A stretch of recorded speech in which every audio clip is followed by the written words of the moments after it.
Hello, and welcome to A Dash of Salt. I'm Dr. Shelley Ann, and I'm so glad you're here.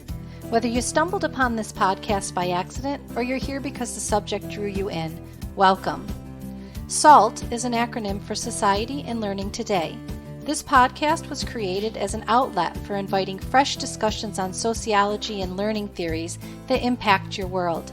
Each episode includes a wide range of themes that focus on society and everyday learning, whether formal or informal. So let's get stuck in, shall we?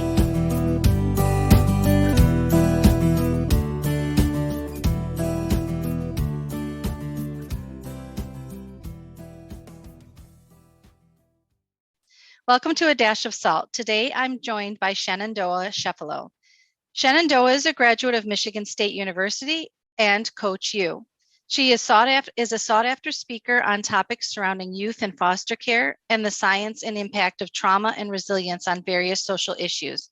She's also a trainer consultant that helps private, governmental, and public organizations implement sustainable trauma-informed strategies that are focused on learning new skills as well as organizational culture changes and shifts.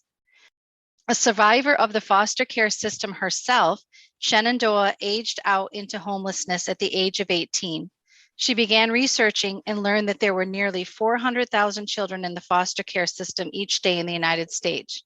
And she set out on a mission to tell her story and educate the general public about the grim realities of a life that she'd always tried to hide. Through education, she believes that some of the grassroots solutions that she offers, as well as ideas and solutions from others, could change lives of children in the landscape of the country.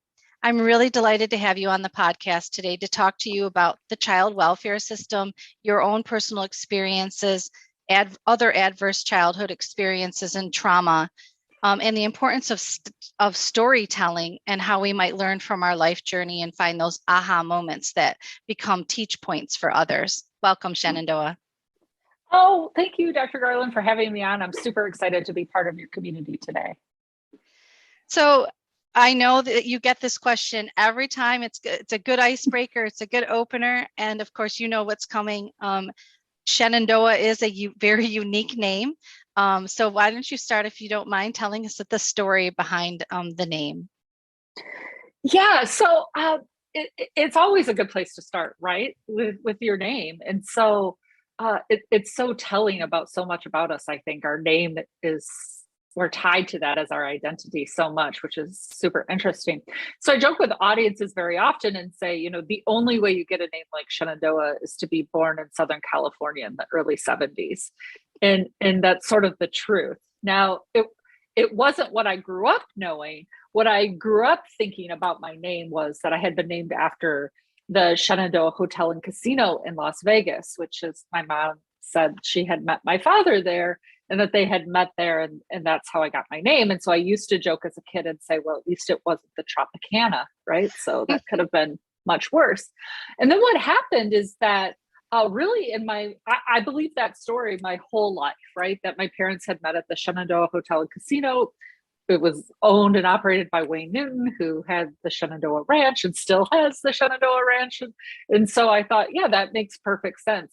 And then in my mid-30s, I was actually being interviewed for a newspaper article. And the gentleman came in and was doing this really what became an incredible write-up about me. And he asked the same question you asked, which was, how'd you get your name? And so I told him what I thought was the truth, right? And a couple of days later, I got this, what I considered a really embarrassing email saying, hey, started doing some research about your name. And it turns out that the Shenandoah Hotel opened like 8 years after you were born. And what that caused was an immediate embarrassment on my part, because here it appears that I've lied to this gentleman about something so basic, right? So what else have I lied about? And what came to be was this idea that I had been running from my past, and I had no choice but to tell him about my mother. And to that point in my life, I had never disclosed my time and care to anyone. Since I had aged out, I hadn't talked about it, but I felt painted into a corner where I didn't have a choice. And so it was him and simultaneously something happening in my professional life that began me able to share sort of this journey that I had been on, those things kind of came together at the same time. So this question, how did you get your name, actually became a life-changing point in my life. And so it turns out that really you just need to be born in California in the 70s to parents who dabble in all things hippie related at the time. And then you get a unique name like Shenandoah that you regret until social media becomes a thing. And it turns out people can find you really easily when your name is Shenandoah Chefalo. This is very true.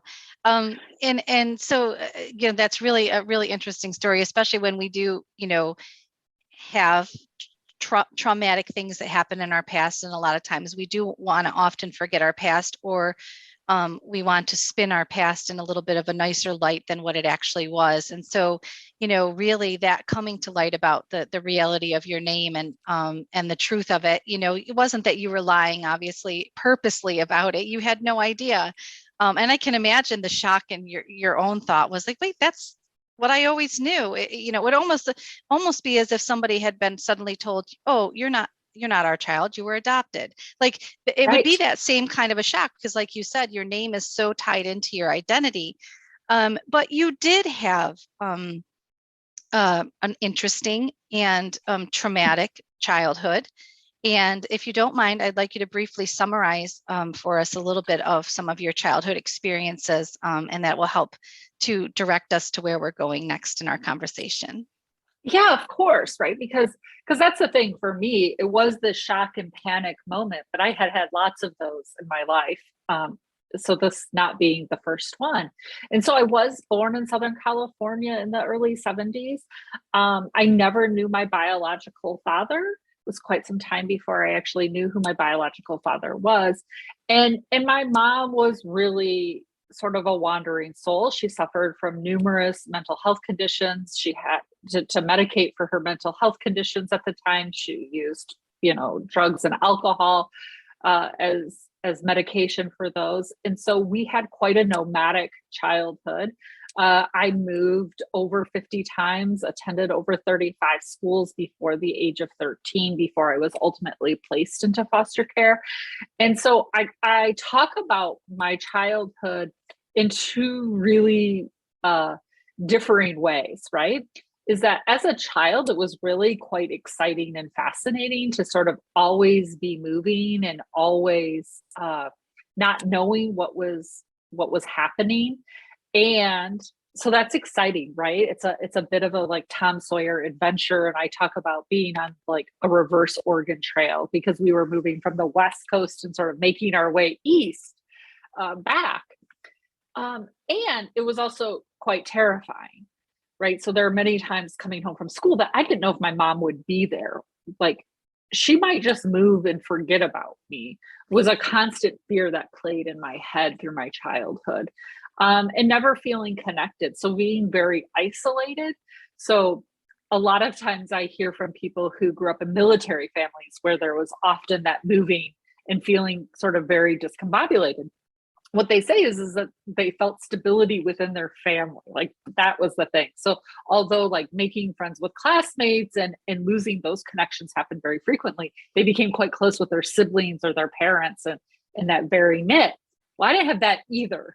So I was an only child with a mom who was really suffering, who would disappear for days and weeks on end throughout my childhood, was very much responsible for myself from some of my earliest memories, right? My mom is really a background player in that.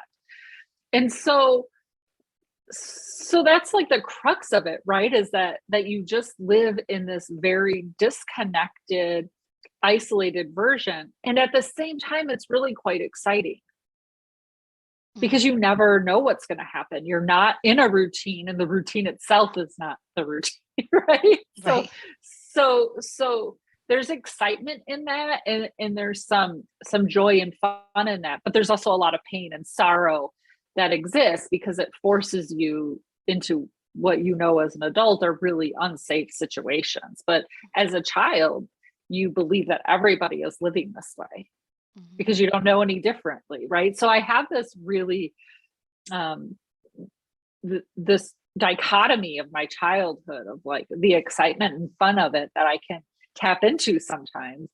And from adult eyes looking back, this also, I see a lot of fear in my childhood and a lot of uncertainty, and it can obviously try a lot of my traumatic experiences to there being, zero adult supervision and being put in a place of victimization, unbeknownst to me, thinking that this was the existence that everyone was experiencing.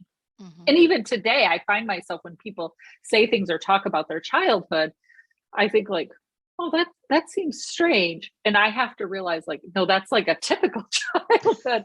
And my childhood was strange, right? So it's like, I can find myself in conversations with friends or peers where people talk about things, and I'll say something and I get the strange look, and it's like, okay, that's weird to other people, right? Because it still seems very normal to me, even as an adult sometimes. Yeah.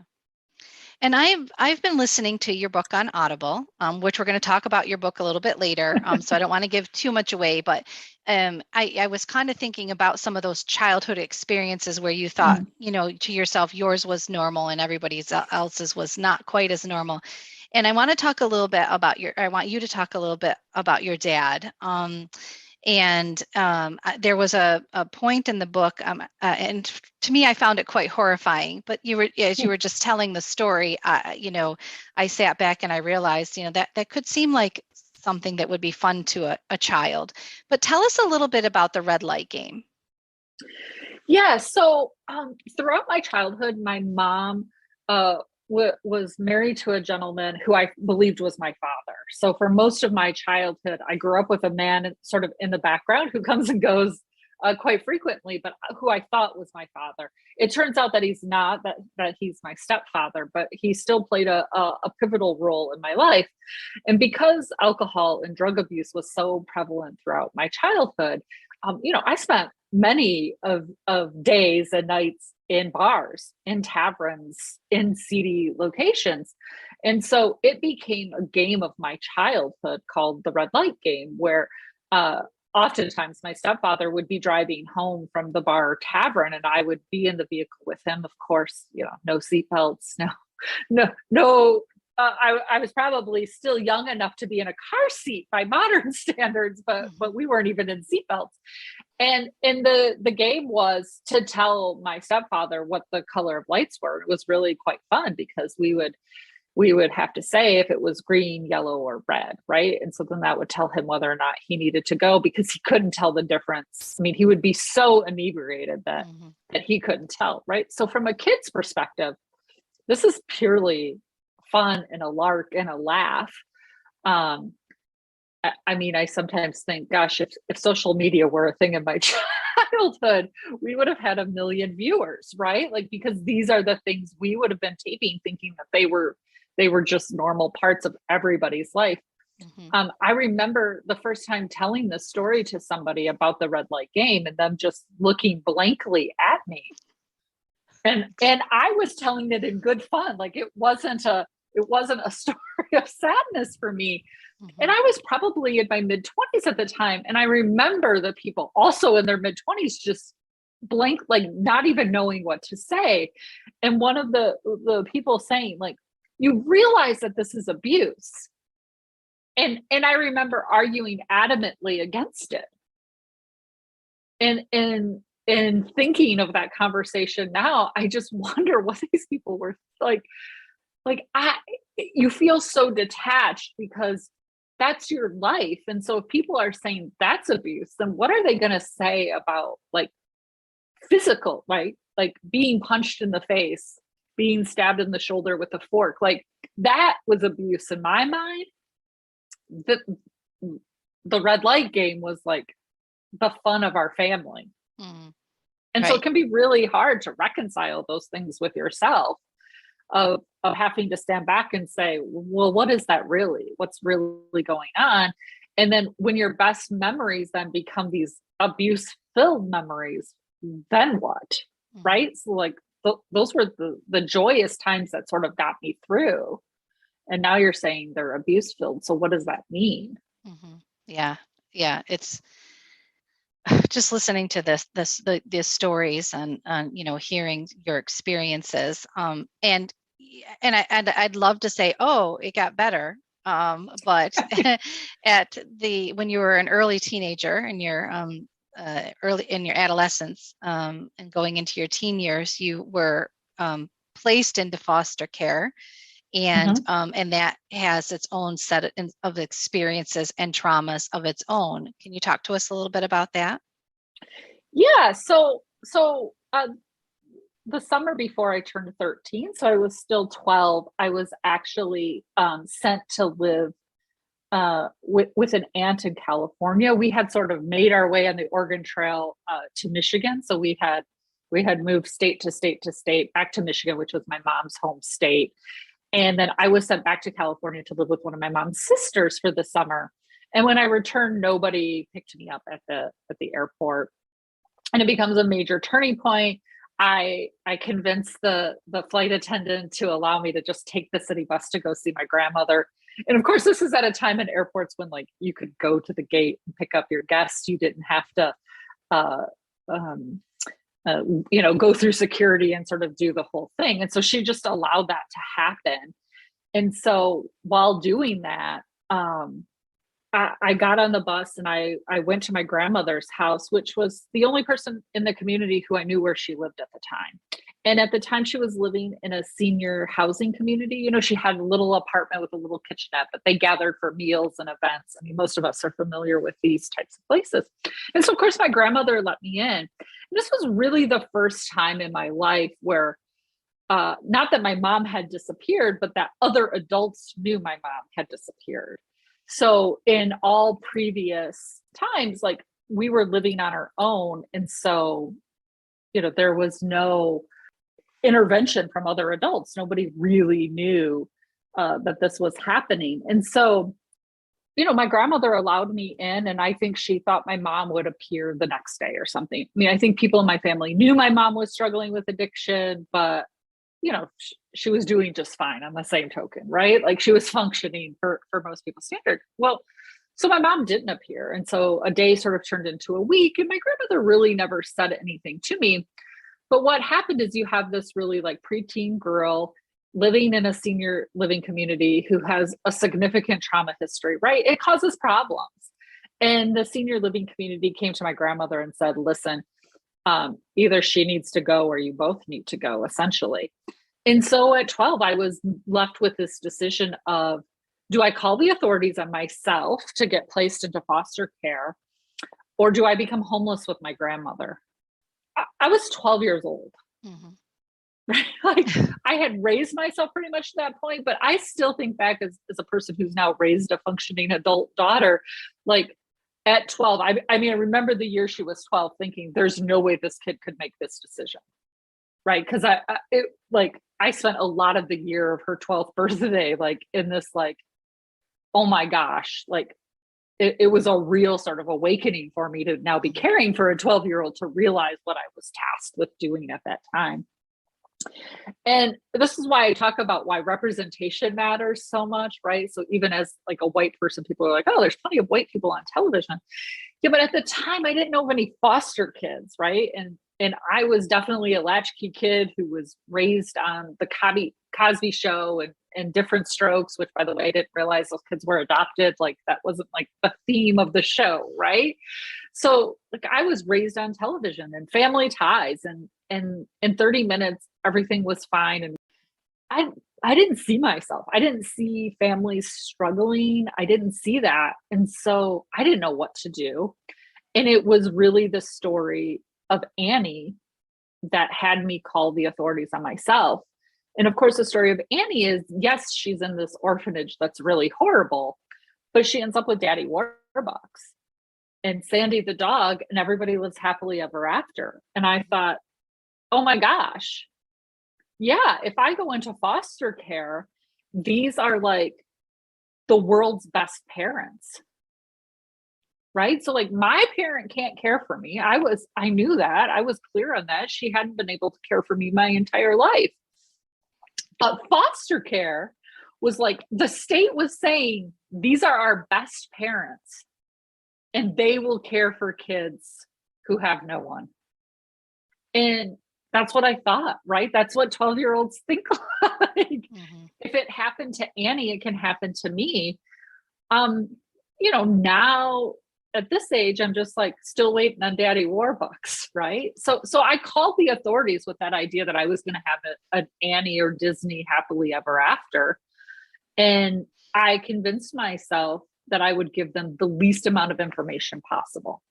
So in other words, like in my life and in my communities that I had grown up with, being sort of a snitch or a tattletale was like the worst thing you could do, and that you could be labeled.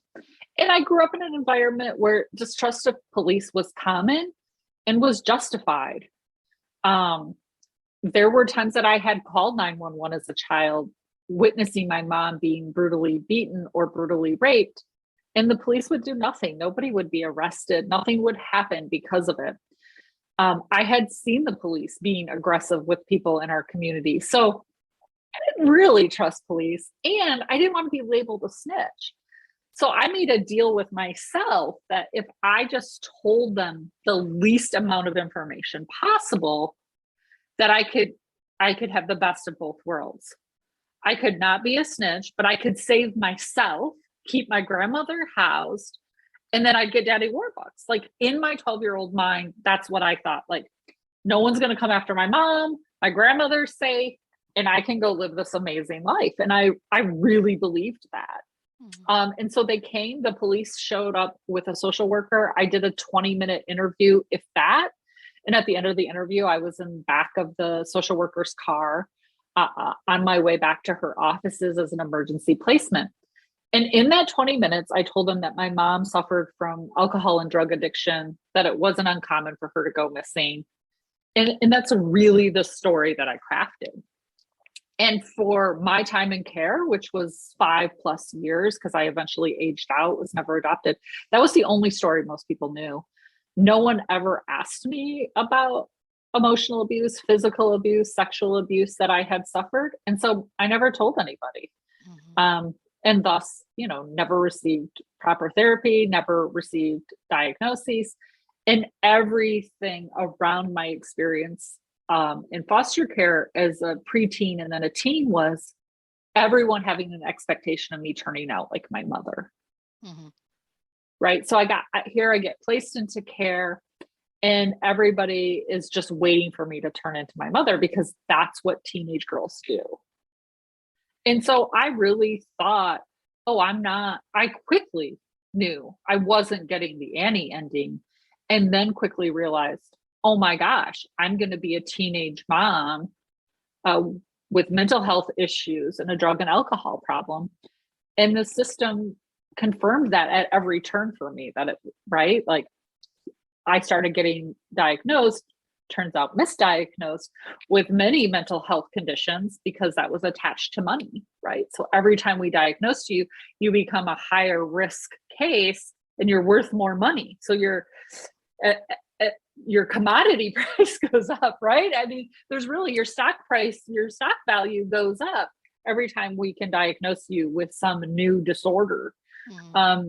And so I was shuffled between lots of doctors and psychologists and therapists, constantly getting diagnosis that would take me many years to find out what's true and what's not in that, because it's a system of money and games and I was just going to say, and let's be very clear here that increase in that money and that commodity or that value in you was not something that was invested in you. No.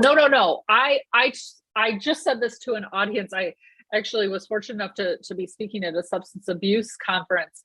And I said, I entered foster care in a pair of underwear that I walked across the stage when I finally graduated from high school in the same pair of underwear. I mean, I don't think people understand, I came into the system at 12, I aged out at 18. For your women listeners, they're all just like, how is that even possible? Right? Like you grow, but that's all I had. So I was making do with things that I had. And I talk about this quite frequently, is that I turned 18 halfway through my senior year of high school. So just because of where my birthday was, I ended up starting kindergarten late, right? Because I didn't make the December 1st cutoff when I was a kid of turning 5. And so I was one of the older kids in my class. So I turned 18 during my senior year of high school. And so in order, my last foster care placement was in a very rural location that didn't have public transportation, that didn't have, apartments near the high school, that didn't have sort of all these things. And I didn't know what I was going to do. So I negotiated with my foster parents to live with them if I continued to pay them what they had been receiving from the state, right? Because when I turn 18, the money from the state gets turned off. And so I was working a minimum wage job, but that was the only thing I could think of so I could graduate from high school, because that was my big goal. Like I wasn't trying to like do anything other than get a high school diploma. I didn't know anyone with a high school diploma. Mm-hmm. No one in my family had a high school diploma. So I thought if I could do that, then I had really succeeded, and I had really showed the system, who was still waiting for me to be pregnant, right? Like they couldn't believe I wasn't pregnant. You're not pregnant yet? I wasn't doing all of these things, because really for me, it was like, I'll show you, right? Like, yeah. I was just so angry and so upset that I was like, I'm going to get this high school diploma. So I negotiated with my foster parents, who agreed that I could stay if I paid them and if I gave them a $50 a month raise. Mm-hmm. Well, that with the $50 a month raise was every single penny I earned from my job. Yeah. Which meant I didn't have feminine hygiene products, which meant I didn't have deodorant, which meant I didn't have toothpaste. I mean, that makes you really popular in high school, by the way, when you don't have basic hygiene products, right? I mean, you're an educator. So you get this on a deep level because you've had these kids in your classrooms, right? So then you're also dealing with the social implications of this. You don't have those basic needs. And you're right. This is all this, you become a commodity, and it's not a commodity of care for you. So you become this 18-year-old girl who still crosses the stage in strawberry shortcake underwear. Mm-hmm. That, by the way, you came into care with when you were 12, but you've probably had since you were like 8. Yes. Or younger, right? Like, because you came from a poverty situation. So it wasn't like, gosh, I came into care and someone took me on some big shopping spree and I got this bright new red dress that Annie got, and all these lavish things were upon me. I think we live in this myth that that's what's happening. Mm-hmm. And then it feeds this myth that then foster parents are heroes, and that foster kids should be grateful that people want to take them in, when really we're still just trying to survive. So I say this often, foster care changed nothing for me, except for I didn't know what to expect. And when I was with my mother, I knew what to expect. Mm-hmm. Yeah. That was really the change for me. Sometimes there's that phenomena or that feeling publicly that foster care, that foster parents are, they're doing something so good for children.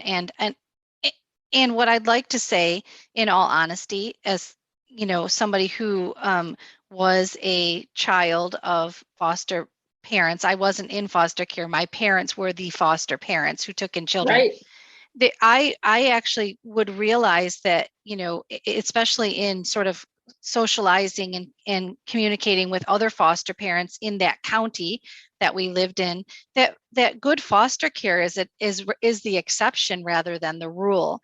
And I know that that's probably a really dicey thing to say publicly, but from my own experiences on the other side, I wasn't the foster kid. I had foster siblings. But I recognized even as a young girl that, that a lot of times foster kids would say, oh gosh, I hope I get this family. Just like you said, I hope I get the Daddy Warbucks family. I really hope I get this family, but I ended up with this family. And a lot of times the foster parents have that mentality. Well, I'm doing such a good thing. I'm taking care of you. You've got, you get fed and you've got a place to sleep and, you're safe and that kind of thing. And a lot of times it doesn't go much farther than that, from what I had seen and experienced. Yeah. Like food and shelter and safety aren't guaranteed though. there were many homes in which we had to request food. We were given different food than other members of the family. There were different meals prepared just for the foster kids in the family versus, other people. So like in one home in particular, like we were never offered meat. Mm-hmm. Right. So we always had pasta or something else. So it's like, this also causes issues and delenations. Mm-hmm. And you're not always safe in every home.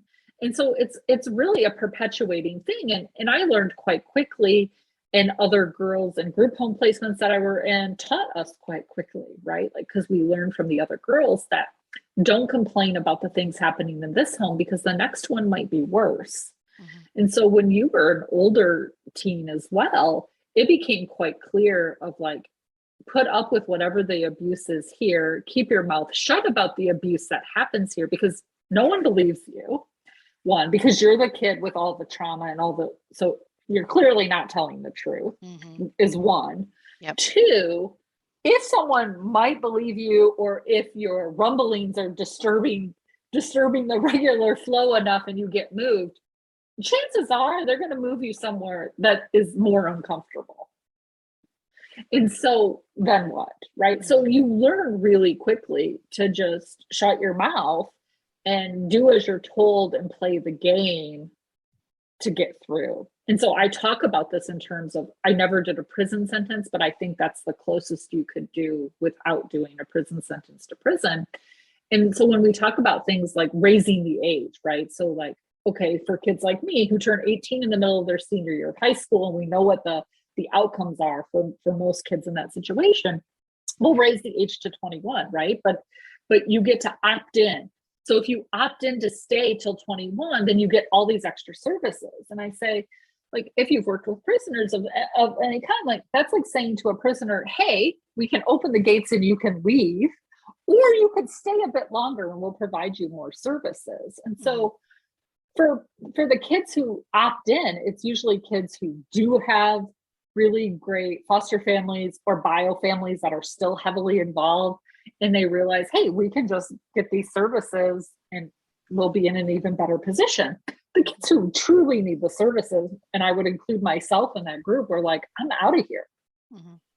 I'm not playing by these rules anymore and by your rules, especially for me, where I had pretty much raised myself.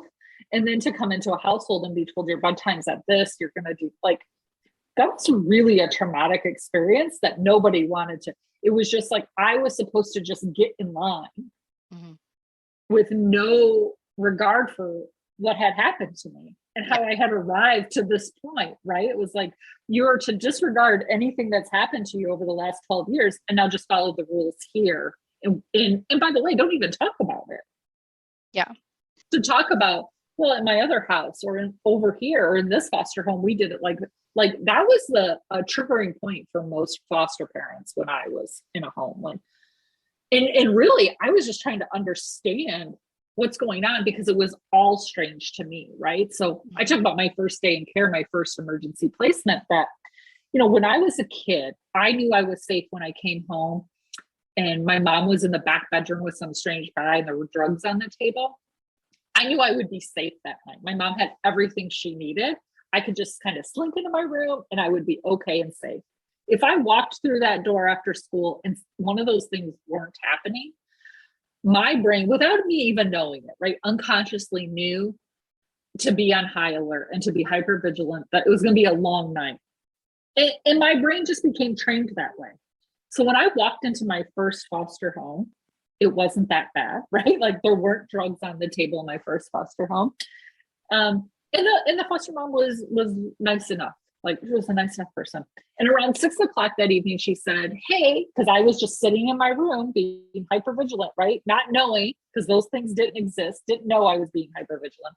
Hey, could you wash your hands and come to dinner? I went ballistic, right? I went absolutely ballistic. And because I went ballistic, I was a Tasmanian devil. I was swearing at her. I was throwing things. I fully admit and take my behavior into this. She responded and called the police. And then she's in hypervigilant mode, right? She's She's in trauma brain, and the police arrived in trauma brain, and then I got put in handcuffs and arrested.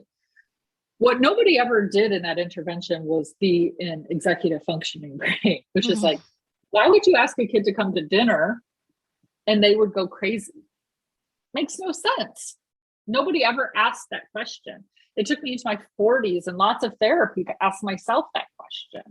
And the truth was, is I was in survival mode. I was waiting for something that was going to attack me because it was unsafe by everything what I knew what safe was, right? So just because we remove you from unsafe circumstances and put you in this new home, it's a stranger and it's unknown quantity. And so you're on alert, right? Well, I had also never sat at a dinner table to have dinner. So now you're basically saying, hey, come jump out of this plane with me. I've got you. And so that was the thing, like there's the bear coming for me, right? And so it took me a long time to understand that and begin to see this idea of triggers and how unconscious it is and how other people can escalate a trigger, but then just point to behavior as the problem versus really getting to root cause source. And that's what I really see organizationally and systems professionally now, is that we're oftentimes trying to band-aid behavior instead of really dealing with root cause sources.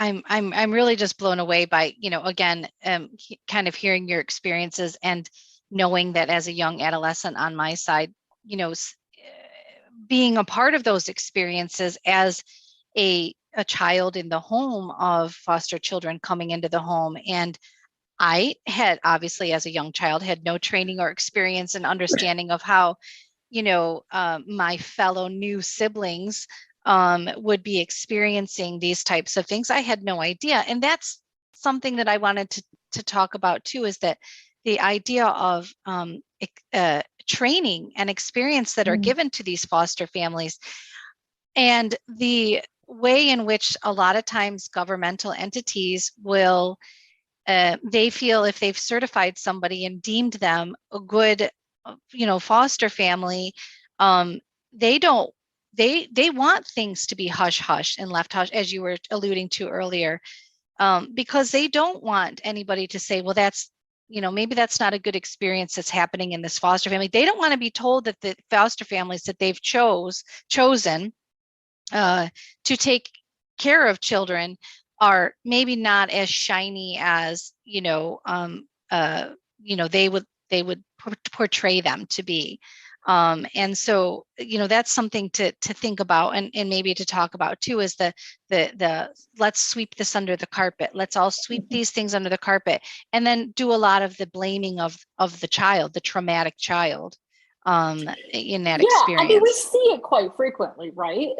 And there's multiple reasons for this, is that if foster parenting is a terrible experience, then who's going to want to do it?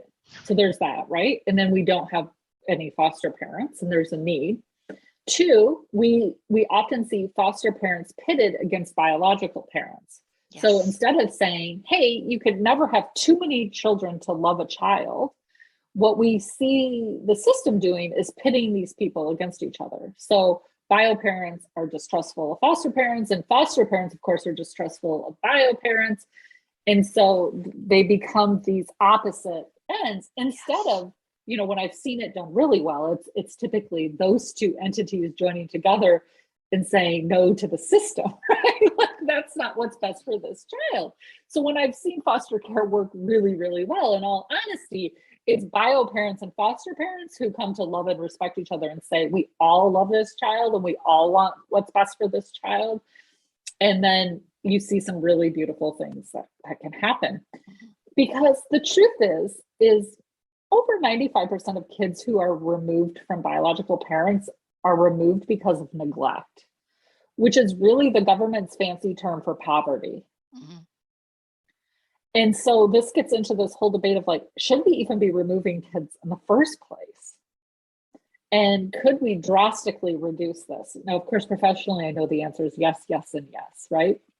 But this requires just regular citizens. And it's really the reason that I started doing this work, to understand foster care at a really deep level and to know what's happening in their own community. And what I hear often is, well, I know a foster family, they're wonderful. that's probably true. They probably are wonderful people, but that doesn't change what's happening to the child. Mm-hmm. So I say this all the time. No person or group of people could love me out of my pain and trauma. Love alone doesn't solve it. Mm-hmm. And that's what people don't understand. Yeah.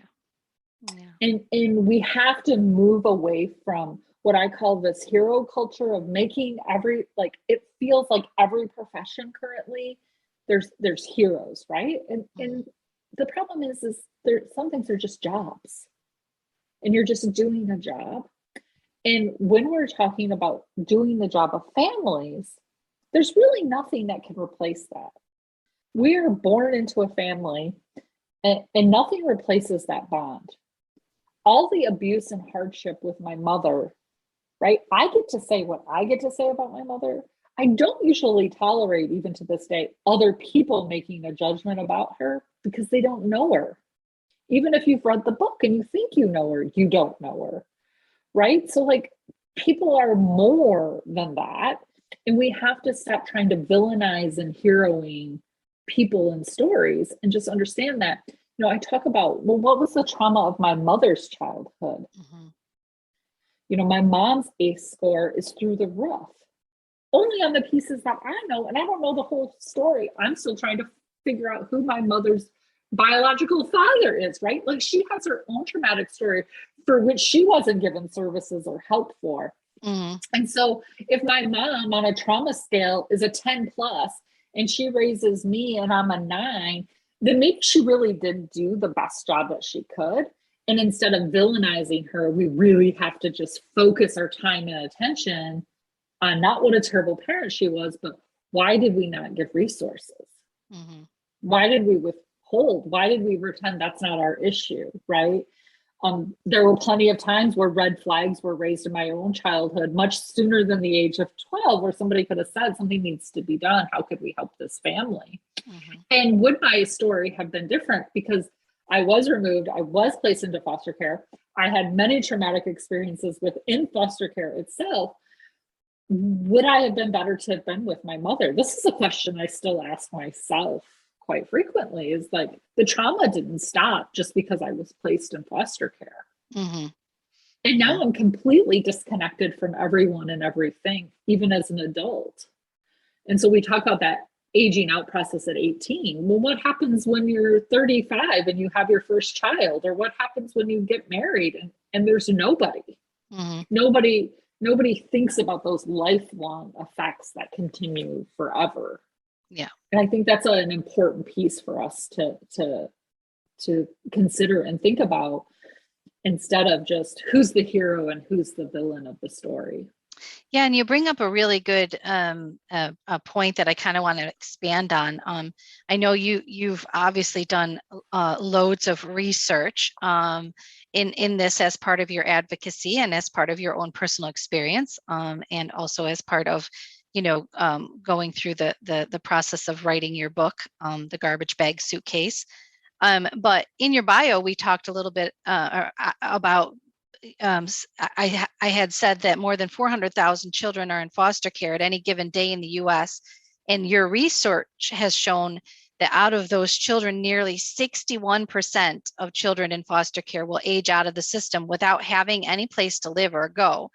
And then you've also said that nearly 50% end up incarcerated within 2 years of aging out.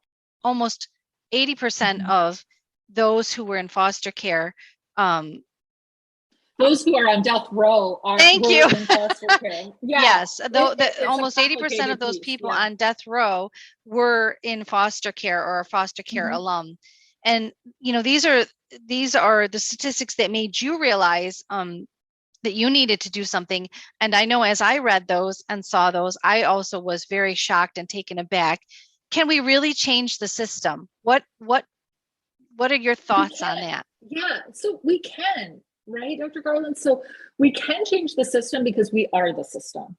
So one of my big frustrations is I constantly hear it's the government. It's like, that's us, right? So we have to stand up and take responsibility for that. And it's a real frustration of mine because I hear it even when I'm within systems working, right? So even when I'm within a child welfare system or within a public school system, they're like, well, they're forcing us. Like, no, that's us. Like, we're forcing ourselves to do these things, right? We are the government here. And so what I think is many of us do not understand what's actually happening in the system. Most of us are passionate about a cause or a couple of causes. And I don't care what it is, right? So if you're worried about homelessness, if you're worried about drug addiction, if you're worried about employment and unemployment rates, right? Everyone's sort of right now calling this like the Great Resignation. These things are all tied back to trauma. And until we really deeply understand the science of trauma and what's happening in the brain and how that changes us, not just emotionally, but also biologically. So when we're talking about high cancer rates, when we're talking about high heart rates and risk for heart attack, we know scientifically, it's been proven in study after study that there are higher correlations to things like cancer to our adverse childhood experiences than it is to like secondhand smoke, right? So we do all these campaigns about not smoking, which are great. I don't want us to stop that, but we don't talk about how the things that happen to us are actually impacting our physical health as well, not just our mental health and well-being. All of these things are connected, right? And we know, and this research and science isn't like new. It's been around for decades and decades. In fact, the adverse childhood experience study is like almost 30 years old at this point, right? So this isn't like breaking new science.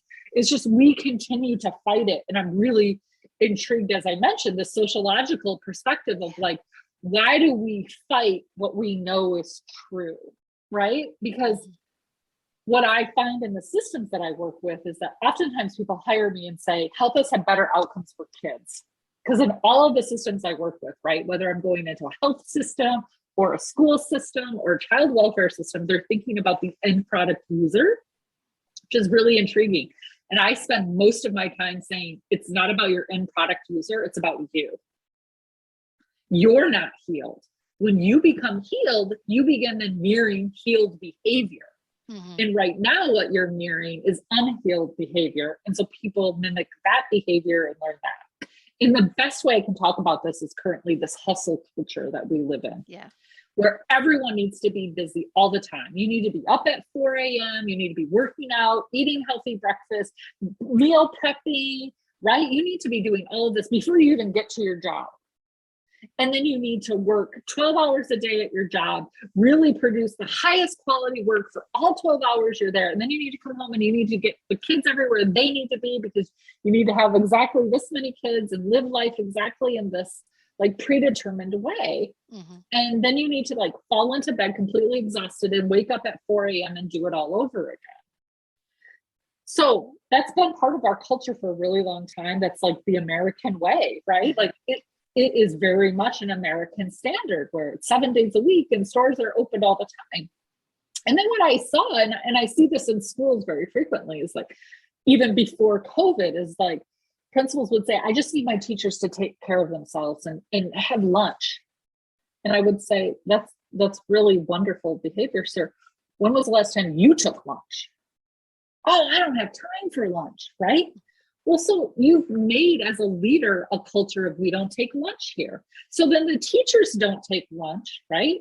And so what do the students see? Then the students see like we work really hard here. And so we have to get the best grades and we have to get the most effort. And teachers feel like I have to get more homework because my parents work really hard and teachers work really hard. So I better work really hard. And then we have parents saying, gosh, my kid has no time for play or to do anything. And it's like, no, you got to be working. Oh, so you have downtime. So what's the 4 sports you participate in, right? Yeah. Instead of then when we have principals who lead from a place of saying, hey, we take care of ourselves here and I take care of myself and hey, and then we watch, wait, teachers go to lunch and teachers care for themselves. They actually tend to then give less homework and do other things. And kids begin to care for themselves and there's more play and happiness, right? It is, we don't do as we're told, we do as we see. Yes. And so this mirrored behavior becomes us saying as a culture, wait, we have to fix us. It's not about fixing all these other people. It's about really reflecting to do our own personal deep work. And when we do that, when we come from a place of that, then it's easier for others to do their work, and healing comes in that way. Because we can't fix people's traumas, right? I can't fix yours, Shelly, you can't fix mine. But what we can do is have space that we're all doing the best we can. And then when we come from that trauma-informed place and that universal understanding of everybody's got something, and I don't even need to know what it is. I just know and respect you. And I know you'll get this work done when you get it done. And it's going to be amazing when you do. Instead of this wholesale culture of like, now. Yeah. That sort of perpetuates that toxicity. Yeah. You co-founded the hashtag 4600 and counting.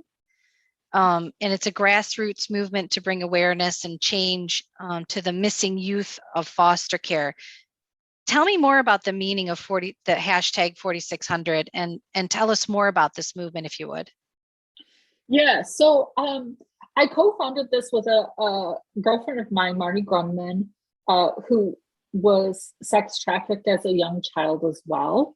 And we really became concerned with the number of kids not only being trafficked, but specifically being trafficked who had foster care backgrounds. And so what we began discovering in our research is that many foster kids go missing. So they're removed from their homes, and then they get tagged in different ways. They get tagged as runaways or, but typically not missing. Like they're not given that title. And then thus they don't get reported in the same way. So if you or I, one of our children went missing, right, there would be this whole thing we would do as parents. I mean, it'd be our worst nightmare, but we would like call the center of mesh, right? We'd get the police involved. We'd be on social media, posting their pictures everywhere. Have you seen this kid? We'd be trying to get news media to run stories on them. And essentially, the Center for Missing and Exploited Children would also post on the national website that keeps track of all the missing kids in this nation. What we found is that through a bunch of governmental loopholes, foster kids weren't getting reported as missing. And so the federal government almost a decade ago said, listen, we know kids go missing from foster care. We estimate it's 1%. Which at the time, based on the numbers, mean that 4,600 kids a year were missing from foster care. That number is up now, right? Because now we know we're over 500,000 kids in care today. So we started just breaking that down and saying, could you imagine if a school started losing 7 kids a week? Like a community would be up in arms if like 7 kids went to school and then didn't come home every week, right? Like, but that's how many kids were essentially missing from foster care, and nobody is saying a word about it. Yeah. And our mission really is to get people to start saying, that's not okay. Like that we have to hold ourselves accountable to a higher standard. You know, when I talk about families, so like if you had 7 children and one went missing, but you never noticed, like this is a problem, right? So we need to, people just didn't even realize how big the problem was. And so really the point of hashtag 4600 and counting is like, we have 4,600 kids a year at a minimum. We know that the federal numbers are low, and we have to begin finding these kids. Absolutely. So we're at the point nearing the end of our conversation today. And I did mention your book that I absolutely love, and I highly recommend it to others to read, called The Garbage Bag Suitcase. And I also want to give you the opportunity to provide us with some contact information, some reach out information, anything that you would like to share with listeners. Can you give us some contact information? Absolutely. So your listeners can go to either garbagebagsuitcase.com or chefaloconsulting.com. Garbagebagsuitcase.com is dedicated purely to just the book, and in foster care research and resources. ChefaloConsulting.com offers classes on doing some of your own deep trauma-informed personal development work that are starting later this summer. And we are also offering a trauma-informed masterclass that's beginning at the end of May that your listeners may be interested in as well, if they want to dive into really understanding and dismantling the research of how we can change outcomes for kids, not only in care, but for anyone, adult or children, who have been the victims of adversity and trauma throughout their lives. And I'm easy to find on social media, right? Because it's Shenandoah Shenandoah Chefalo. Exactly. I mean, how many are out there? Exactly. I'm confident I'm the only one. And I do want to mention also that May, obviously this is being aired in May, and May is Foster Care Awareness Month. Did I say that right? That's correct. So May is Foster Care Awareness Month. So for people who are on social media and all over, they may begin seeing items. Lots of agencies and nonprofits will be posting about that. And so sort of good timing on our part that this conversation is part of that as well. Absolutely. Shenandoah, any final words of wisdom or advice for listeners before we say goodbye? I just want to remind people that no matter where you are, the grocery store, a retail store, at your church, somewhere in your community, that sometimes when you see a person having behavior that you may find otherwise unpleasing, that it's a really good time to stop and switch from that, what's wrong with that person, to what's happened or what's happening for that person, right? That the story behind the story is usually much more heartbreaking than we want to know or give credit to. And really, it's, can we find the strength in that person? Can we help them see the strength in themselves to change, versus jumping in and just correcting the immediate behavior you see? Can you find a place of empathy for them and take a moment of compassion with them? And I think if we could each do that, we will have different kinds of communities to live in. Yeah, I think that's absolutely brilliant advice, is to just take that pause, take that breath, and say, you know, what is happening in their life? You know, they're acting out this way for some reason, and it's not just because they enjoy it specifically. It's, you know, often because there is something going on in their lives.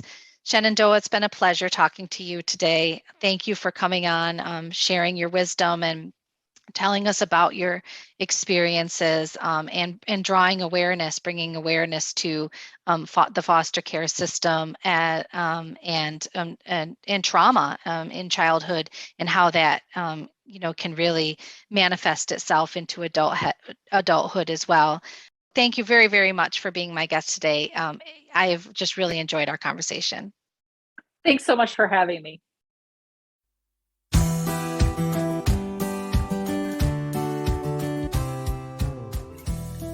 I hope that you've enjoyed this discussion on A Dash of Salt, a space where you'll always find fresh and current discussions on society and learning today, seasoned with just the right touch of experts in education and a dash of sociological imagination.